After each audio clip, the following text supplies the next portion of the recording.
How did I get into this? Through love and obsession and a deep, deep drive to create radical change in this world.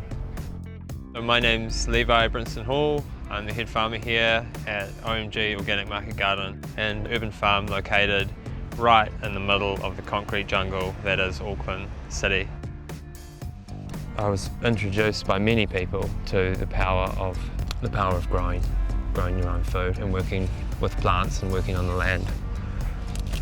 And yeah, it just sort of transformed my life, really.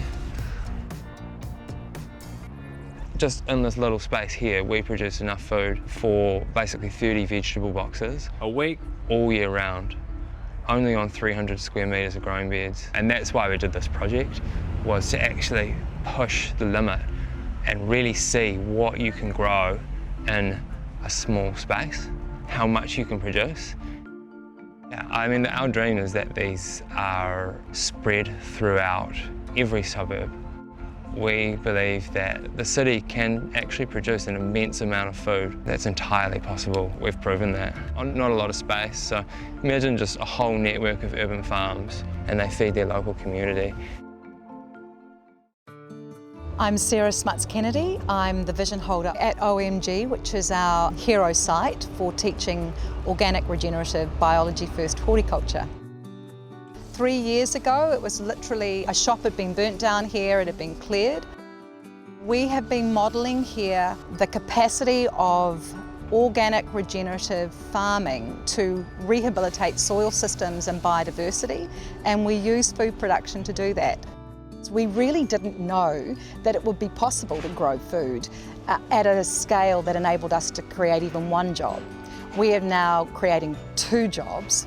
So what we really want to be doing next is taking this 310 square metres, which we know can feed up to 35 families, produce 2 jobs, to 5,000 square metres, which we know can produce 15 to 20 jobs and actually feed up to 400 families a week, let alone the ecosystem restoration that these farms are actually producing. And the evidence is really, it's all here. The mode of horticulture that we practice here is no-till, biointensive polycropping. What it means is that we never till the soil, so we don't run it through with a plough, we don't run it through with a tilfer, we might rake it, that'd be about it. And we're biointensive, meaning we grow as many plants together as close as possible, and the more diversity of plants we have in the ground, the more resilience we have and the faster we're going to build soil. We don't spray anything over our land and our plants that's going to kill them. So fungicides, pesticides, insecticides, all that stuff we don't do. We use plants. They produce sugars and they feed microorganisms in the soil. Those microorganisms then feed those sugars back to the plant with minerals attached. We plant everything very close together and that basically creates flushes of sugars within the soil, and we really pulse the system to produce as much food as we possibly can. And we're under quite a lot of pressure here because we're having to produce food all the time, so our beds have got to be full with food all the time. Crucial to our production here and to growing healthy plants is growing everything from seed. If you can do that, then you're halfway there to actually having a healthy plant in the end game. This is potting mix that we've mixed in with our own homemade compost, which is full of microorganisms, which ensures that when that seed sprouts and starts its life, it's actually working with a very beneficial type of fungi that is then going to go into our soils. So you've got borlotti beans, you've got kale. Yeah. Carrots, basil, coriander, parsley. This bed here is actually quite interesting because it's our most productive bed, and it's also a bed that we built on top of pure rubble. You couldn't stick anything in the ground. Yeah. And so we built it all up with topsoil and compost and seaweed, and now it's a very productive bed. This is our secret herb mix, which is basically copious amounts of freshly picked herbs of every kind of variety. And it's harvested so fresh, like you couldn't get fresher produce if you tried. It's come straight from the ground this morning, and then people come and start picking it up at 9 AM. Pretty cool. Oh yeah, thank Thank you. Okay, see you next week. Bye. You can literally see everything growing. It's so much fresher, it's organic, it's healthy, and it's really good value for money too. Like, look, all of this.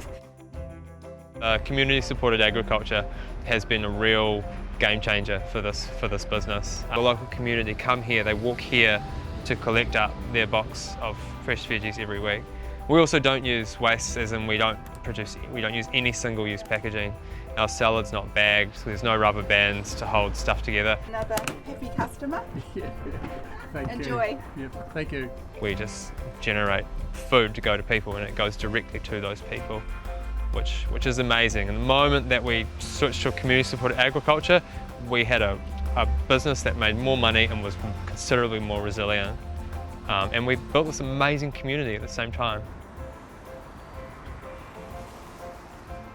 We learned over COVID that, our food systems are fragile. We need to make them really robust. So it's really important that we start to grow through a new paradigm, which is that food is the restoration strategy. The way that we grow food, or in fact grow forests, is either degrading the ecosystem or it is restoring the ecosystem. And it's very easy to transition.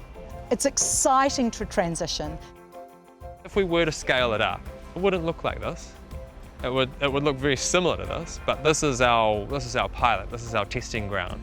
And over the past 3 years, I've been working very hard to learn about all the species that we're growing here, which is probably in excess of 50, and learning how they grow together and how they interact, and learning actually what are the combinations of plants that could be rolled out over a hectare, on a farm 10 times this size.